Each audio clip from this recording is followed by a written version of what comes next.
Noah Hawley wants you to watch Peter Pan Alien version. The Scooby-Doo gang is back looking at some aliens. Gray-haired boy is collecting all the data from the ship about the friendly creatures. Ginger girl says, "We're not even all boys, we're half girls." I was like, homie, you're a synthetic ginger. Stop acting like you have a soul. At least she mentions Peter Pan. Boy. The one thing I liked was how they got jealous of one another. I thought that was really good considering they're all kids and all. Peter Pan doesn't care what gray-haired boy wants. He just wants to take what really isn't his. I personally didn't see any of the Peter Pan references because I felt absolutely dead inside watching this trash. So thanks for these homies for pointing it out. Wendy does some running and she stumbles upon Joe in a sea can, and the cute little baby alien was like, "Peekaboo." And he was like, "Nah, I don't want to go in there at all." I just thought that was an absolute tease.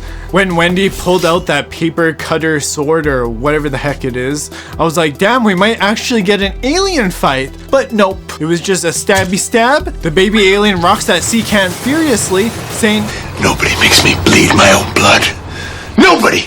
Then we got Joe with more plot armor again. How much plot armor does this guy have? Alien baby just wants to play with him like he's like lunch meat or something. At least make it somewhat realistic than what it really is. Wendy and Joe tried to trap Cutie, and I'm waiting for the fight, and boom, they cover the entire fight. What is their obsession with hiding everything? Did they not have the budget for this? I just really wanted to see how an inexperienced kid from Neverland uses a paper cutter sword on the xenomorph. That's really what I wanted to see. And I was very interested in seeing that, but they cut it off. Maybe Peter Pan boy showed his sword to Wendy since he's all into kids or whatever the shit he's into. Then you got Wendy and she goes, "Bye-bye, turn it off." And then Joe pukes and then he goes, "Bye-bye, turn it off." And I was just so happy that these two were done for. But I just knew that since they're basically the main characters, they're gonna stick around. Mocha and Burnt Toast fool around. I was like, come on guys, stop acting like kids. You know, at least look into the eggs and get the best hug ever. That's what these kids needed to do. Morrow boy pops out and says, "What's up, my I know this is a bit of a nitpick, but why is Mother giving him some weird ass percentages?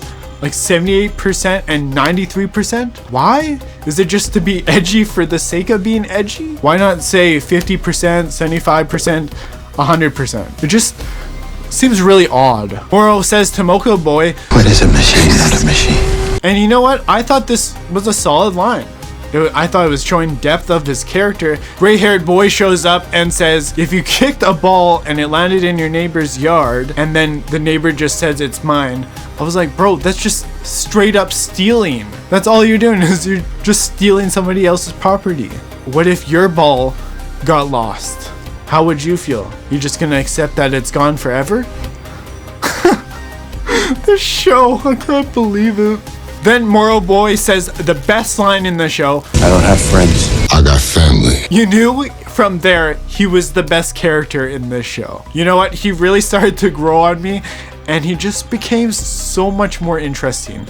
At least he questioned why the synthetic hybrids had parents, and then you just knew he was gonna cook with that information for later. And then Mocha Boy says, "Everybody needs friends." and gray-haired boy was like, bro, shut the fuck up. I just knew he wanted to say that. He totally wanted to say that line. Just the way he looked at him. It's like, bye-bye, turn it off. I did think Timothy Boy also did have a really good presence within the scene as well. I think these two are just the best in the show, despite show really feeling like Alien 3 where you want to take a nap. This is what you want to do with the show. "I don't have friends. I got family." Oh, something interesting happened. Oh, it's back to Wendy and Joe. That's the show. And don't ask why I have a pillow in here. Honestly, this show is basically like Alien 3. It's a long, drawn out, and just really boring. At least make it interesting for the people, the audience. Do these people not care about the audience? Clearly not. Then you see them taking all the alien creatures after searching, what, a day or so? And then you see them taking Wendy and Joe, and I was just sad that they didn't go bye-bye, turn it off for sure. Because I think that would have made the show so much better. The pacing to the show was basically just as bad as episode 1. I don't know why it's so slow. As they're taking the aliens out and all this stuff, it's just, here we go. We'll just have a bunch of slow shots, some melodramatic music playing over, and that's it.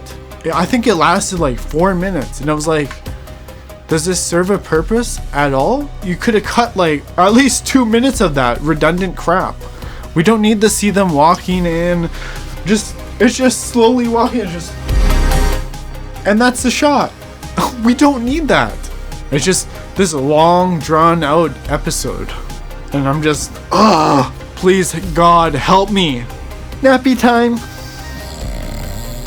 It was honestly just Peter Pan in his pajamas excited to see the alien life forms. Because he's bored as shit.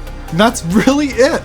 You know what? It was really funny seeing him act all tough and stuff. And I was like, bro, you're wearing pajamas.